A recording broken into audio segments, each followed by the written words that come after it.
Suicide කරන්න හිතනවා කියන්නේ ඔයා දුර්වලෙක් නෙවෙයි. තව කෙල්ලෙක් නර කොල්ලා මැරිච්ච දුකටම සුයිසයිඩ් කරගෙන කියලා. සියදිවි හානි කර ගැනීම සම්බන්ධව ලංකාවේ සමාජයේ බහුතරයේ තියෙන්නේ පට්ට වැරදි අයිඩියා එකක් තියෙන එක. මේ ළඟදී මම දැක්ක දැන් ඔය පුනානේ සෝෂල් මීඩියාස් වල මේ ලයිව් ඇවිල්ලා කොල්ලෙක් සුයිසයිඩ් කරගත්තා. හරිද?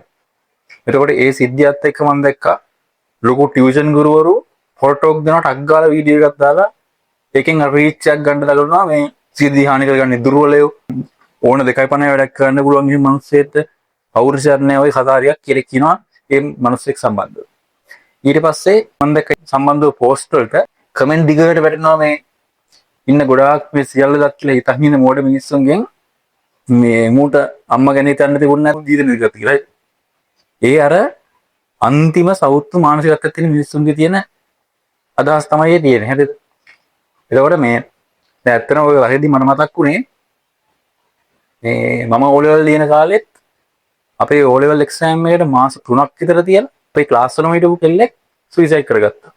හේතුව තමයි එයා ඒ වෙද්දි එෆයා ගත්තින්ද කොල්ලා හදිසි ඇක්සිඩන්ට් එකකින් මරුණා. ඒකට දුකට සුයිසයිඩ් කරගත්තා.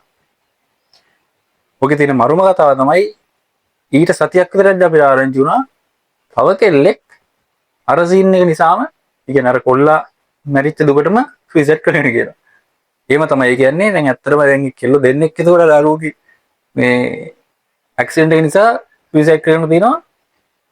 අන්න ඒ වගේ තමයි ගොඩක් හේතු කට්ටියට සුයිසයිඩ් කරන්න හිතෙන්නේ. ඒ කියන්නේ ඇත්තටම බලද්දී අනවශ්‍යම හේතුවකට තමයි වැඩේ කරන්නේ. අනික තමයි අර ගොඩක් අර මේ මම විසඳලා අදහස් තිබ්බනේ.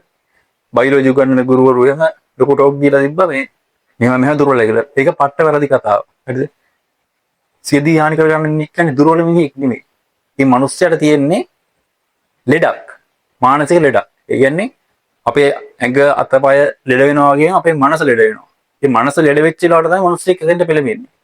ඒතකොට ඒ වෙලාවට අපි හංගවට ගහුවම සමාජය විසින් ගේ මිය දුර්වලයි වැඩක් නැහැ කියලා ඒ මිනිස්සෙක් කැඳ ලැජ්ජ වෙනවා. ඊට පස්සේ මානසික වෛද්‍යවරයෙක් කාට බෙහෙත් ගන්න. මොකද දැන් දුර්වලෙක් කියනවනේ ඒතකොට.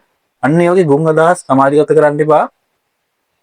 ඇත්තටම ඒවා ඊටාම සාමාන්‍ය ලෙඩ ලංකාවේ ලොකු වලුත් කරගෙන හිටියට ඒවට කරන්න තියෙන හොඳම විසඳුම තමයි එක්කෝ තමන්ට විශ්වාසවන්ත ටිකක් මොලයක් තියෙන කෙනෙක්ට තමන්ගේ ප්‍රශ්නේ මොකක් හරි කියනවා.